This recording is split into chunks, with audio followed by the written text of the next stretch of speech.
Welcome to the Peter Sagan effect. Yes, it's the butterfly effect, but today, again, for the second time on the butterfly effect, I have changed the name. It is the Peter Sagan effect. He was incredible today.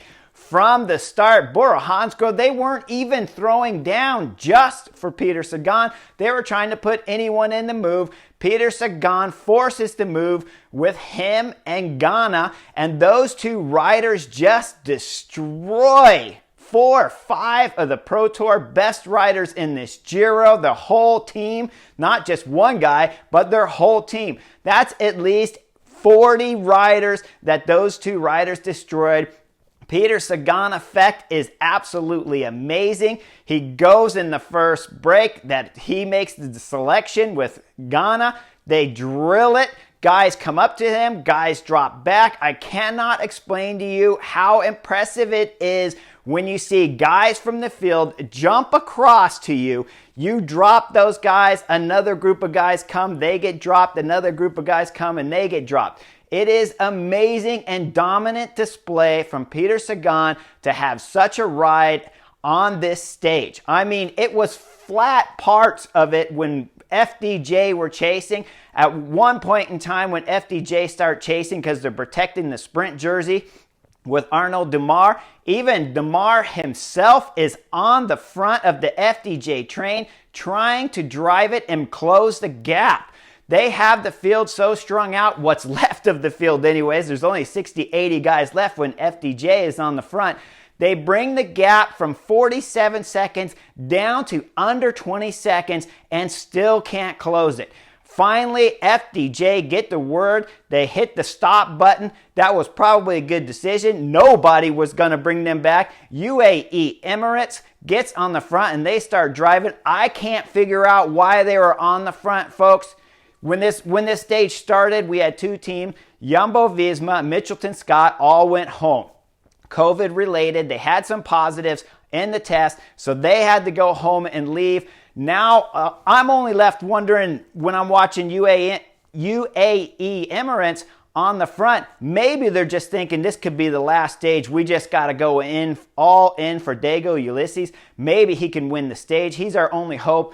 These other guys are going to blow up anyways. We're going to ride them on the front. Whatever reason, I don't know, but it made for spectacular racing. Once we got into the circuit with 40K to go, you saw NTT get on the front. They were driving on the front with only 2 guys. They had 3 left. Vivo was looking amazing, but what is he doing? He's riding 2 guys. Then you see him get a flat. He's left with no teammates, really. One guy finally comes back up, switches wheels. He has incredible form, and he gets himself back to the leaders.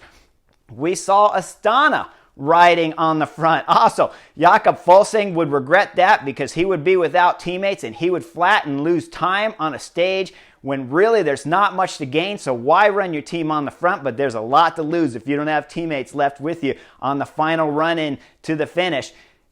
Astana would pay the price for running their team on the front. I've said it before on the butterfly effect. You never leave your leader. It's a fact. You leave your leader, something bad happens, and there you go. You lose time on a stage like today. If you gain time like Pillow Bilbao tried to do, maybe you gain 20 or 30 seconds. It makes sense for him because he's up the road, so he's got teammates behind if he flats, but you never want your teammates just dropped and left, and then you're by yourself, isolated, losing time. Up front, Sagan was putting on a show. He drops Ben Swift.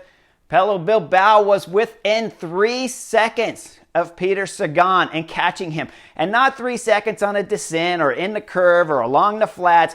3 seconds from closing the gap on an last uphill run before we dropped down the descent, and he still couldn't close it. That's how much energy Sagan had. I'm going to post a picture of some of his power numbers that were sent to me on the first climb when he was starting the break, and he averaged 440 watts. It's spectacular. When I won the Vuelta on the Angliru stage, the last mountain stage of the Vuelta, I averaged 390 watts for 40 minutes, and I was 136 pounds, maybe 135. So I was quite light when I did it, and I put out those kind of numbers. That, when you see Peter Sagan's numbers, you know he's on form, you know he's riding good. Those are impressive numbers, and they're the kind of numbers that a rider like Sagan has to do in order to win. He has to be dominant. We saw this year's Tour de France, and I kept saying it on the butterfly effect, and I said it live on NBC. I was getting drilled on NBC by staff members there and by fans about why are you still talking about Peter Sagan? The green jersey is over. This is why, folks. When you are one rider and the race hasn't even started and every bus parked at the start line is having their meeting and every name that's getting mentioned in every bus, even DeKoon at Quickstep saying, well, when Peter Sagan's Bora Hansgrohe team tried to destroy it and blow it up, you better be at the front. The sprinter team, well, we can't let Peter Sagan go. The breakaway specialist, guys, if you can go, get with Peter Sagan because maybe you can just beat him with tactics and jump away and everyone else will watch Peter Sagan. Like we saw in the Tour de France. Okay, now today his legs are great. He's firing on all form. He's here to win. He drops everybody from the break. I mean, there are legendary riders in the break too. Ghana's in the break. He's already won 2 stages. Ben Swift and Ineos is hanging on to the dear life trying to stay with Sagan as he rides him off the wheel. Pello Bilbao, again, 3 seconds to close in the gap. He can't do it. Over the top, the gap just increases to everyone what Sagan does all the way to the finish line. It was a spectacular display. I cannot stress it enough. When you see a rider win and they're in the group with Sagan, a lot of times that win comes because tactically everybody just sat there and watched Sagan and tried to make him do everything. And then, like at this year's 2020 Tour de France, Sagan hasn't won. He hasn't won since last year's 2019 Tour de France, and he's getting drilled by the press. He's old, he's worn out. Folks, I would agree there's a little bit of the sprint speed missing, but everything else about Sagan is amazing, and that's why during the Tour de France, I was always bringing him up.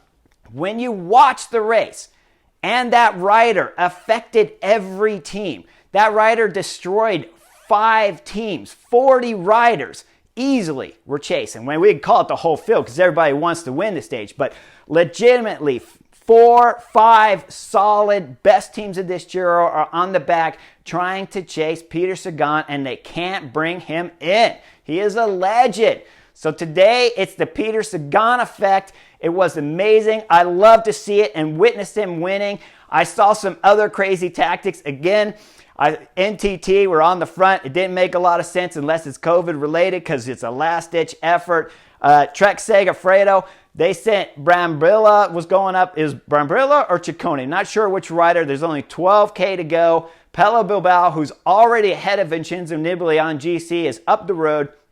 And Trek is actually attacking, sending a split. Like they were actually riding away without Vincenzo.